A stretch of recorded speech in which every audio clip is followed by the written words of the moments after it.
आपका मूड बना, आपने करना शुरू करा और सब कुछ ठीक चल रहा था। एकदम से संभोग के दौरान आपका इरेक्शन चला जाता है। एक ऐसी कंडीशन होती है जहाँ पे आपका कॉन्फिडेंस चला जाता है, आप फ्रस्ट्रेटेड फील करते हैं और आपको शर्म भी महसूस होती है और दोबारा करने का दिल नहीं करता। करने की कोशिश भी करते हैं तो दोबारा तनाव नहीं आता और नेक्स्ट टाइम भी आप इस शर्मिंदगी की वजह से दोबारा करने से परहेज करने लग जाते हैं। नमस्कार, मैं डॉक्टर मुकुल साल्दी, तेज क्लिनिक करनाल से। आज मैं आपको ये बताना चाहता हूँ कि यह सबसे कॉमन प्रॉब्लम है जिसकी वजह से लोग मेरे से इलाज कराने के लिए आते हैं। आज इस वीडियो के माध्यम से मैं इसके 5 कारण बताऊंगा। इस प्रॉब्लम से बाहर कैसे आना है उसका भी मैं रोड मैप आपको देने की कोशिश करूंगा। इस प्रॉब्लम के कारणों को समझने से पहले सबसे इंपॉर्टेंट आपको ये समझना है कि इरेक्शन आती कैसे है। जब आपका शरीर टोटली रिलैक्स्ड होता है, आपका मूड बिल्कुल सही होता है, किसी तरह की घबराहट नहीं होती है, तो आपके शरीर में उत्तेजना आती है और आपकी संबंध बनाने की इच्छा जागती है। उस समय आपके शरीर में एक गैस बनती है जिसको बोलते हैं नाइट्रिक ऑक्साइड। ये बहुत ही इंपॉर्टेंट गैस है। ये उस तरीके से काम करती है जैसे कि हम चूल्हा जलाने के लिए लाइटर का यूज करते हैं। जब तक लाइटर नहीं ऑन होगा तब तक चूल्हा नहीं जलेगा। ये नाइट्रिक ऑक्साइड गैस उसी प्रकार से उत्तेजना आने के बाद आपके तनाव आने के लिए सबसे पहली चिंगारी। जैसे ही ये गैस शरीर में बनना शुरू होती है,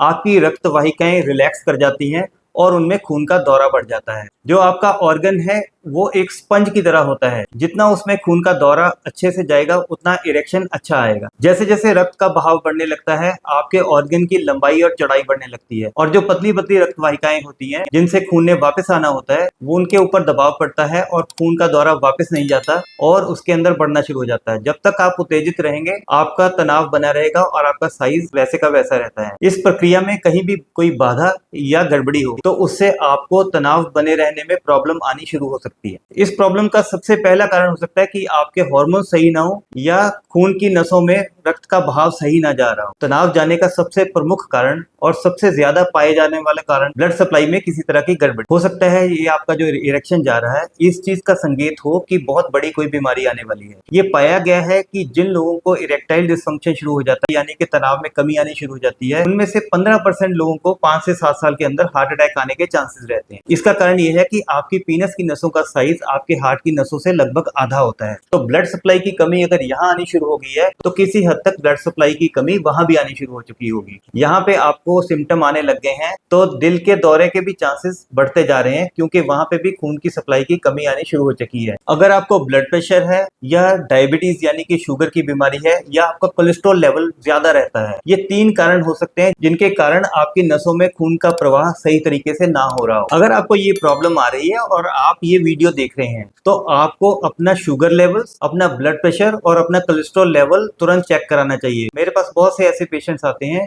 जो कि इस प्रॉब्लम के साथ आते हैं और जब हम शुगर लेवल चेक करते हैं या ब्लड प्रेशर देखते हैं तो उनका ब्लड प्रेशर या शुगर बढ़ी हुई पाते हैं, हालांकि उनको पहले ये नहीं पता होता कि वो इस बीमारी से ग्रसित है। पहले ये ब्लड प्रेशर, शुगर और कोलेस्ट्रॉल की प्रॉब्लम मानी जाती थी कि बुढ़ापे में आती है, लेकिन अब यंग लोगों को भी हार्ट अटैक आने लगे हैं, डायबिटीज होने लगी है, ब्लड प्रेशर बढ़ने लगा है। तो आपको एक बार डॉक्टर से अपॉइंटमेंट लेकर तीनों चीजों का चेकअप जरूर कराना चाहिए, चाहे आपकी उम्र कुछ भी हो। अब दूसरा कारण ये हो सकता है कि आपका दिमाग आपका साथ ना दे रहा हो। ये बहुत बार पाया गया है कि एक बार आपका इरेक्शन चला जाए तो दूसरी बार इरेक्शन आने के चांस 4 गुना ज्यादा बढ़ जाते हैं, क्योंकि इस चीज की एंग्जाइटी या घबराहट आपके दिमाग में घर कर जाती है। आपको एक बार तनाव चला गया, दूसरी बार जब भी आप अपने पार्टनर के साथ संबंध बनाते हैं तो आपको यही ध्यान रहता है कि पिछली बार चला गया था, इस बार कहीं ऐसा ही ना हो जाए, कहीं दोबारा मेरे को बेइज्जती का सामना न करना पड़े। जब आप ये विचार आपके मन में आता है तो आपका माइंड डिस्ट्रैक्ट हो जाता है और आपकी घबराहट बढ़नी शुरू हो जाती है। घबराहट बढ़ती है, दोबारा से तनाव जाने के चांसेस बढ़ जाते हैं और नेक्स्ट टाइम आपको ये प्रॉब्लम आने के चांस और कई गुना बढ़ जाते हैं,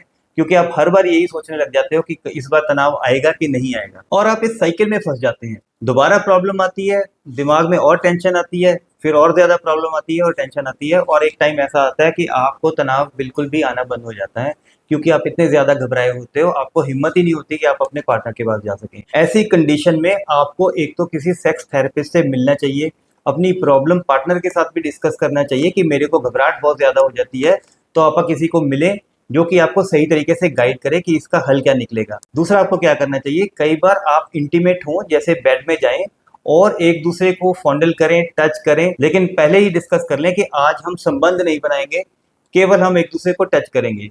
उससे आपके दिमाग में ये टेंशन खत्म होनी शुरू हो जाएगी कि आपको इस बार संभोग करना पड़ेगा। संभोग का डर आपके मन से जैसे जैसे निकलता जाएगा, आपको बेटर रिएक्शन आने के चांसेस बढ़ते चले जाएंगे। ऐसी सिचुएशन में आयुर्वेदिक मेडिसिन भी बहुत ज्यादा हेल्प करती हैं, क्योंकि ये इनका असर बहुत ज्यादा हल्का होता है, बहुत ज्यादा स्ट्रॉन्ग दवाई की इस लेवल पे जरूरत भी नहीं होती।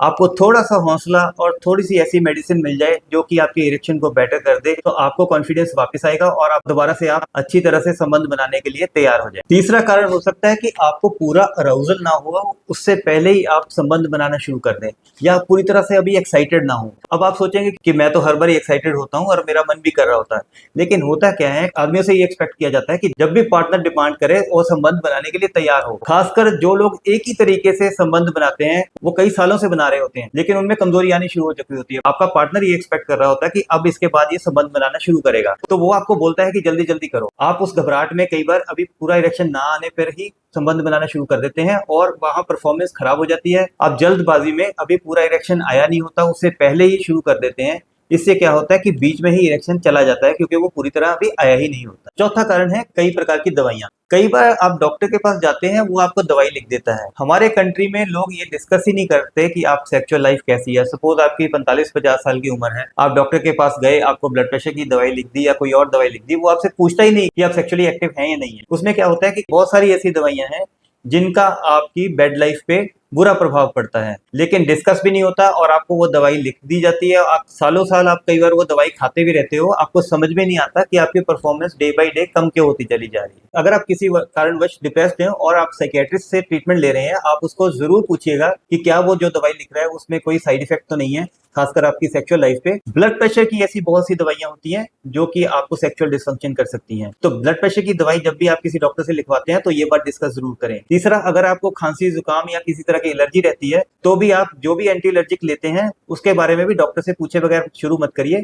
बहुत सारी ऐसी एंटी एलर्जिक्स हैं जिनकी वजह से आपको सेक्सुअल डिसफंक्शन हो सकता है। कुछ दवाइयां जो बाल झड़ने के लिए यूज होती है, जैसे कि फेनेस्ट्राइड, ऐसी दवाइयां अगर आप खा रहे हैं तो भी आपको ये प्रॉब्लम आ सकती है। बाल झड़ने का अगर आप ट्रीटमेंट ले रहे हैं तो अपने डॉक्टर से जरूर डिस्कस करिए। आपको ये पता होना चाहिए कि ये फला दवाई खाने से मेरे को प्रॉब्लम हो सकती है, और वो सबको प्रॉब्लम नहीं होती, लेकिन आपको ऑब्जर्वेंट रहना है।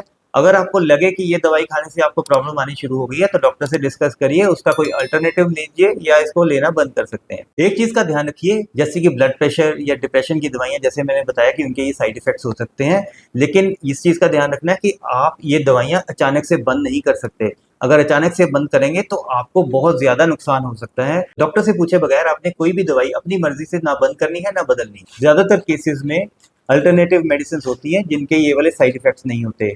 अगर कोई अल्टरनेट नहीं है और आपकी जान को खतरा है, जैसे कि हार्ट की प्रॉब्लम की दवाइयां हैं या ब्लड प्रेशर की कोई दवाई है जो कि डॉक्टर बंद नहीं कर सकता, तो आपको वो दवाइयां कंटिन्यू करनी भी पड़ सकती हैं, चाहे उनका जैसा भी साइड इफेक्ट हो। पांचवा कारण ऐसा है जो कि हमारे समाज में ज्यादा डिस्कस भी नहीं होता और लोगों को पता भी नहीं कि ये इरेक्टाइल डिसफंक्शन का कारण बन सकता है।